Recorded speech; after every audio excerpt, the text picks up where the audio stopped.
I'm Allie, and today we're diving into the yearning and magic of These Vile Hearts by Melody Robinette, which just released today. Thank you to Melody for being here today, and let's go ahead and get started. What's something readers usually overlook on their first read?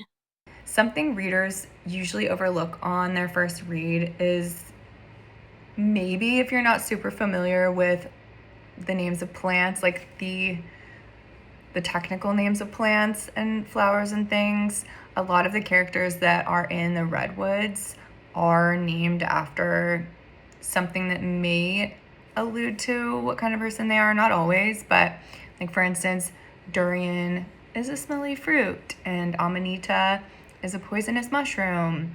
Her last name is also a poisonous plant. Like a samara, the flying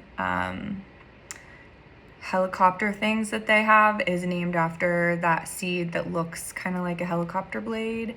And castor like is a seed, a plant. There's tamarind, fern. So those things are kind of obvious if you know about them, but there's like some more subtle things like that I think people might overlook. And also all of the diabetic stuff, because if you're not diabetic, you may not get all of the subtle things that's going on in Maddox's brain. There are also maybe a few twists on Taylor Swift lyrics that I snuck in there. I caught some of those plant references and I loved it, but also, how did I miss Taylor Swift references? This calls for a reread. Now, I know that you researched trees and plants extensively, but were there any discoveries that actually ended up changing the story? There wasn't anything that changed the story, like the plot, but I did add a lot of things in. Like my favorite fact that I learned was that groups of trees actually do communicate with each other through their roots, and they pass nutrients on to each other through this like underground fungal network that they call the wood wide web. I was obsessed with that, and I did mention that in the book. And Maddox is like jealous of these trees because they care about each other enough that they're giving each other nutrients through their roots. She's like, if trees can do this, why can I not find a family that will like help me out here? I don't understand. Like, why can't people be like that? So I liked to bring that to light as well, to show like Maddox is going through all of this stuff with affording her supplies and feeling left behind by not only family but her country. And she's thinking about, why can trees do this but humans can't? So I like that point.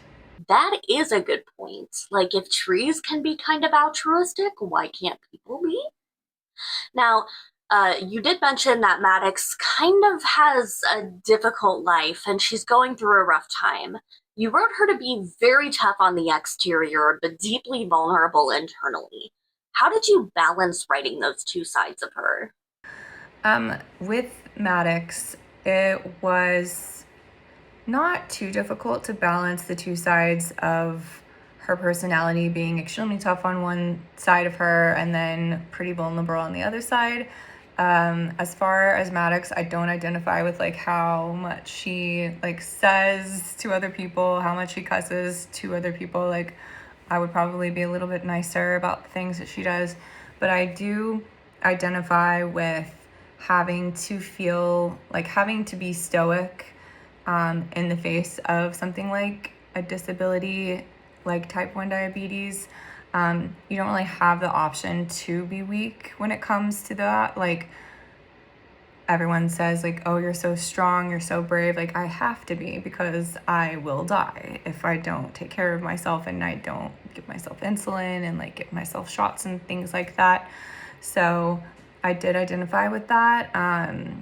But the way that Maddox was raised and how difficult her upbringing was allowed me to push that even further with her, so that I imagined what it would be like to have this condition but also have no support at all. So she's like going through foster care and all this stuff. She loses her insurance. The only person that she has in her life is Javen, her best friend. So she has to build up this tough exterior because she doesn't have the comfort with a family member. She doesn't have someone that she can go cry to. So it's sort of necessary. So she does this thing called locking down, where she imagines a house that she's inside of, and she's closing all the doors and shutting the windows and feeling like she's contained and like super safe. But on the inside, she's still super vulnerable. She's still upset. She's still scared, but she doesn't let that out. Throughout the book, she kind of opens up to Castor. You can see her being a little bit more vulnerable, which I do like. But that balance was easy for me because I do the same thing a lot of the time. Yeah. Okay, then I can definitely see how you connected writing Maddox's perspective. But how did you approach writing a dual point of view so that both characters felt equally compelling? Honestly, I really did struggle at first with making Castor's point of view as compelling as Maddox's. She sort of jumps off the page. She's very like loud and outspoken. She cusses a lot. She's very, very voicey. And she's also modern, so she has that way of talking that is very easy for me to write because I am, where she is. And I'm also diabetic, so I share her disability. With Castor, I had to kind of play with him a few times, a few drafts before I really got his voice. At first, he was like more of a shadow daddy, like dark and brooding and all that stuff. But because I was inside of his mind, it didn't really work. It didn't translate as compelling. So after having gone through a few drafts, I did eventually shift to him being more emotional and funnier. So he's got like that dark humor, he's self-deprecating, but he's also extremely emotional, cries a lot, understands that he's emotional and talks about it. So I've really liked leaning into that with him. And I think that they're a nice foil for each other. Maddox is absolutely not emotional outwardly and would never cry in front of someone. She's very like stoic in that way. I love that you wrote Castor to be emotional. It's so refreshing. And I know that we kind of just discussed this, but how did you land on that version of him? As I said earlier, I didn't originally write him that way. I did want him to be a foil for Maddox, so it made more sense to change him into someone who was outwardly emotional, who wasn't this stoic person that had these walls up. Like, he does try to distance himself from people, but he cannot fix his face. Like, he always looks how he feels on the inside, and he is upset by this. Like, he knows that this is a thing that he should work on, or not necessarily, but he feels he should work on this because he's embarrassed that whenever he's sad, he cries and everyone can see this, and whenever he's frustrated, he shows that. So I really enjoyed writing him, and I knew that I needed someone as entertaining as Maddox was, because they needed to stand up as strongly as she does. So the over emotional aspect of Castor really worked for those two. They're just going to have to run out and read it because it just released today. Now, what aspect of the world building was actually the hardest? The aspect of the world building that was the most difficult probably was bringing the two types of worlds together. So we've got this like fantastical magical realm, which is in the redwoods, but not like you couldn't just go walk up to it if you couldn't see these creatures. And then we have the mortal world, which has cell phones and technology and diabetes, like all of that stuff is brought into the fantasy world. So making sure that it wasn't too jarring, that it like made sense, that they kind of blended with each other, that was kind of difficult. I had to try and like see if I could get Castor to go into the mortal realm and have Maddox already know about all of these things, so it wasn't such a shock that she like walks in and she's like, what's magic? What are these things? I don't understand. I don't really love that kind of vibe, so I did want to go with more of like, she already knew about this stuff, already understood. You did a really good job reconciling those two worlds.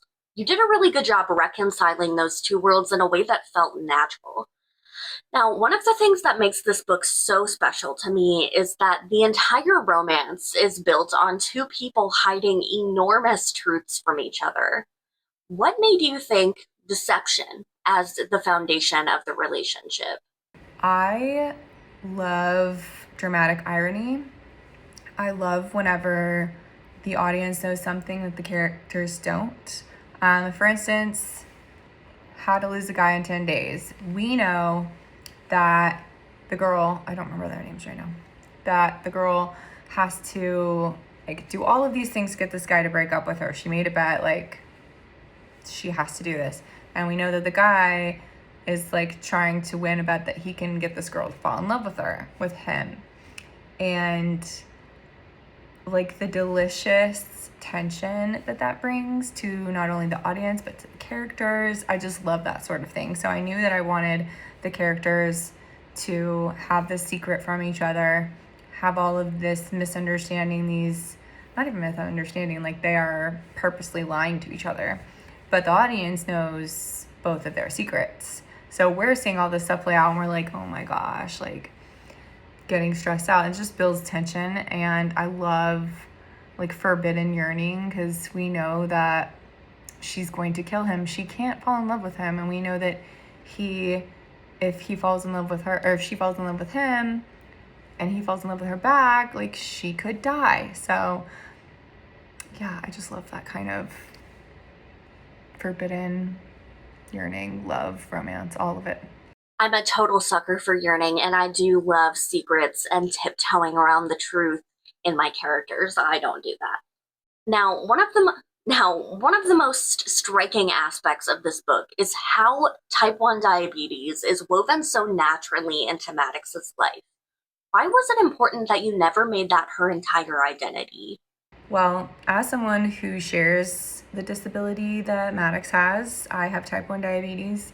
I know that it isn't my entire personality. I know that it's not my identity. And she certainly doesn't want it to be her identity.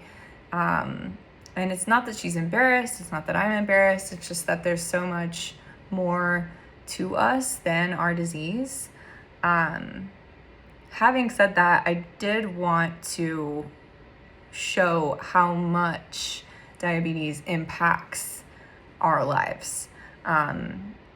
It is something that you think about every minute.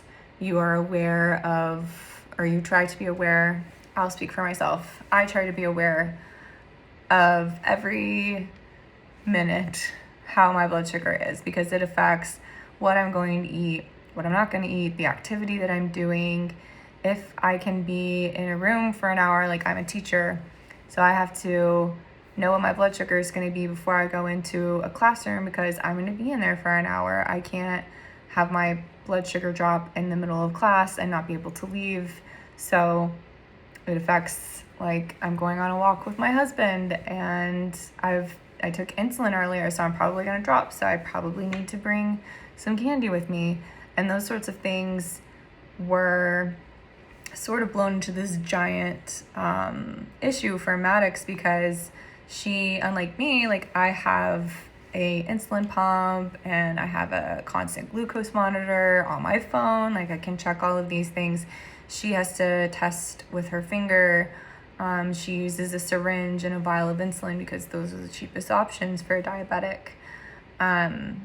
So whenever you're like that, you kind of have to rely on how you feel.